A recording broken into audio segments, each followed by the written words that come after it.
ভুল মানুষই করে। চলার পথে আপনারও ভুল হওয়া বা ব্যর্থ হওয়াটা স্বাভাবিক, এটা অস্বাভাবিক নয়।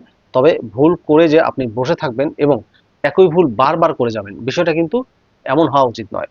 ভুল থেকে শিখে এগিয়ে যাওয়ার মনোভাব গড়ে তুলুন। ভুলের জন্য নিজেকে দোষারোপ না করে তা থেকে কি শিখতে পারেন সেটা ভেবে নিন। ভুল থেকে শিক্ষা নেওয়া আপনার আত্মবিশ্বাস বাড়াতে কাজ করবে। লক্ষ্য স্থির করুন। মাঝ দরিয়ায় মাঝিহীন নৌকা আর লক্ষ্যহীন জীবন কিন্তু একই কথা। দিন শেষে এই দুটোই কোথায় গিয়ে ভিড়বে কারো জানা নেই। লক্ষ্যহীন জীবনের কোনো মূল্য নেই। আপনি কি হতে চান, কি করতে চান, জীবনে আপনি কি অর্জন করতে চান, আগে তা স্থির করে নিন।